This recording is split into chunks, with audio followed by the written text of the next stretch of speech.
अब आइए इस वक्त समझने की ये कोशिश करते हैं कि सीमा हैदर ने अब तक जितनी भी बातें कही है उसमें सच्चाई है क्या। बिल्कुल, अगर सीमा हैदर की कहानी की शुरुआत से बात करें तो सबसे पहले नोएडा पुलिस ने सीमा से पूछताछ की, उसको गिरफ्तार किया गया और जो ये कड़ियां हैं एक एक करके जुड़ती चली जाएंगी और आगे हम आपको बताएंगे कि जब मीडिया में वो इंटरव्यू देती है फिर क्या होता है। देखिए, पूछताछ होती है, उसके बाद सीमा को कोर्ट से जमानत भी मिल गई, जिसके बाद सीमा ने कई मीडिया चैनल्स को मीडिया में इंटरव्यू दिया और उसी दौरान सचिन मीणा ने भी सीमा से जुड़े सवालों का जवाब मीडिया के सामने दिया। और ठीक यही वक्त था जब दोनों के ऊपर शक गहराता गया और इसमें और क्या हुआ, सचिन मीणा से पूछताछ हुई, उधर पाकिस्तानी जांच एजेंसी भी कुछ ऐसी इंफॉर्मेशन लेकर सामने आ गई कि यहाँ जो एटीएस है यूपी एटीएस, उसके कान खड़े हो गए कि जरूर कुछ बात है और अभी सेफ हाउस में रखे उससे पूछताछ हो रही है। तो बिल्कुल यूपी एटीएस ने भी सीमा हैदर से कड़ी पूछताछ की और एक एक करके आप इन कड़ियों को अगर जोड़ेंगे किस तरीके से नोएडा पुलिस की पूछताछ होती है और आखिर में अब ये पूछताछ यूपी एटीएस करती है, जिसके बाद अब सीमा हैदर को सेफ हाउस में रखा गया है, सीमा हैदर के साथ सचिन को भी रखा गया है। लेकिन अब कई तरह के कनेक्शंस खंगाले जा रहे हैं कि आखिर सीमा सच बोल रही है या फिर साजिश है। और देखिए, इन सभी पूछताछ में एक बात बहुत कॉमन सामने आई है और वो ये कि सीमा हैदर एक जैसा बयान नहीं दे रही, वो अलग अलग बयान दे रही है।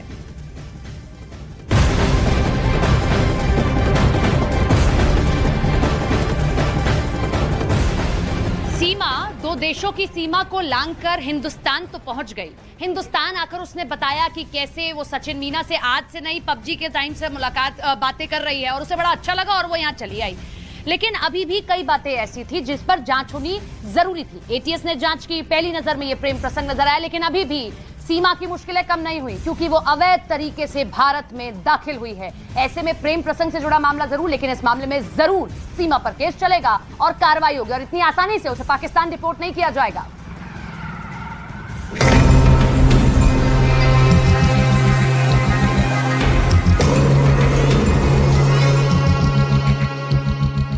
तीन दिन की पूछताछ के बाद सीमा हैदर को लेकर अभी भी कई ऐसे सवाल हैं जिनके जवाब का यूपी एटीएस को इंतजार है।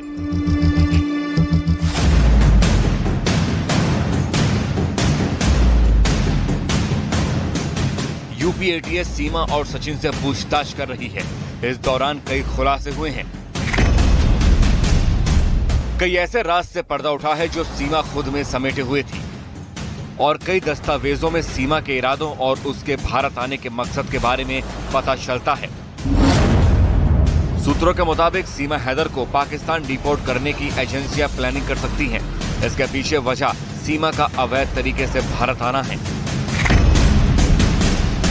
सूत्रों के मुताबिक सीमा हैदर के खिलाफ अब तक की जांच में जासूसी के सबूत तो नहीं मिले हैं, लेकिन सीमा गुलाम हैदर जिस तरीके से अपने चारों बच्चों के साथ दुबई होते हुए नेपाल के रास्ते भारत में दाखिल हुई थी और बिना परमिशन सचिन मीणा के घर में रही, वो पूरे तरीके से अवैध है।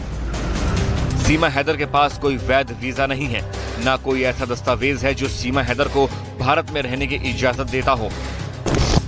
ऐसे में जांच एजेंसियां सीमा हैदर और उसके चारों बच्चों को वापस से पाकिस्तान भेजने के विकल्प पर विचार कर सकती हैं। हालांकि इस कार्रवाई से पहले जांच एजेंसियां हर तरीके से अपने संदेह को पुख्ता करने की कोशिश करेंगी। जैसे सीमा के पास मिला अवैध आधार, सीमा के पास मिले 6 पासपोर्ट, सीमा के पास मिला टूटा मोबाइल, सीमा के पास मिले सिम, सीमा का दुबई कनेक्शन, सीमा का भारत आने का रूट और सीमा के सर्टिफिकेट में अलग अलग उम्र।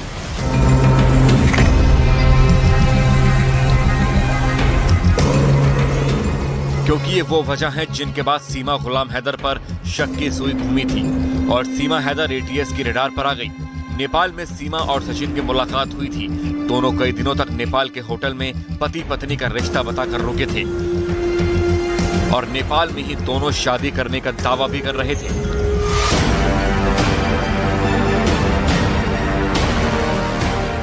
हमारी टीम ने नेपाल के उस होटल के मालिक से संपर्क किया तो क्या कुछ जानकारी मिली, वो भी सुनिए।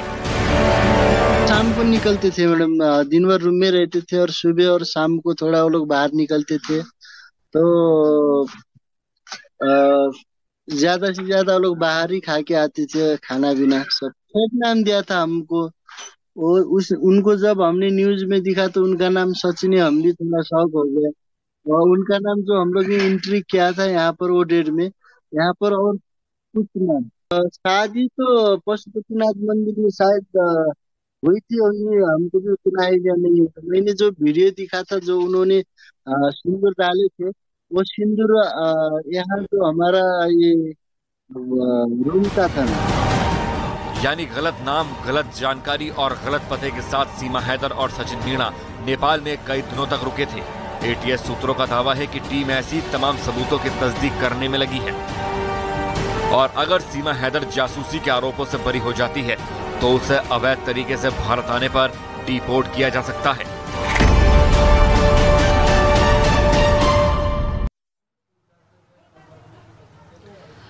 सीमा हैदर का निकाह पाकिस्तान में हुआ, लेकिन शादी उसने रचाई नेपाल के पशुपतिनाथ मंदिर में। ये हम नहीं कह रहे, ये खुद सीमा हैदर ने हमारे कैमरे के सामने कहा था। लेकिन हम जब नेपाल पहुंचे, हम उस पशुपतिनाथ मंदिर पहुंचे, तो हमने तो कुछ और ही सुना। हमारे सहयोगी दीपक बिष्ट की रिपोर्ट आप देखिए, जब वो पशुपतिनाथ मंदिर पहुंचे। ये वो रजिस्टर है, इस रजिस्टर की हम बात कर रहे थे न्यूज़ 18 इंडिया पर। हम इसको जांचने के लिए हिंदुस्तान से नेपाल में इसलिए आए हैं क्योंकि हमें इस रजिस्टर की असलियत चाहिए थी। क्योंकि ये जो रिकॉर्ड रूम है, यहाँ पर अभी जो लोग थे, यहाँ पर जो स्टाफ के लोग थे, उन्होंने यही जानकारी दी, क्योंकि कोई भी नहीं बताना चाहता कि वाकई में यहाँ पर ऐसा क्या हुआ था। लेकिन जो स्टाफ था उन्होंने हमें जानकारी दी, और ख़ासतौर से न्यूज़ 18 इंडिया ने ये आपको दिखाया कि इस रजिस्टर में कोई भी नाम नहीं है, सीमा हैदर का भी नाम नहीं है, सचिन का भी नाम नहीं है। और जब क्या वो दूसरे नाम से शादी कर सकते हैं, ऐसा जब हमने यहाँ पर पूछा तो ये भी इसकी जांच चल रही है। हालांकि क्या एटीएस की टीम यहाँ आई थी? अभी तक नहीं आई है। अच्छा, एटीएस की टीम भी यहाँ पर नहीं आई।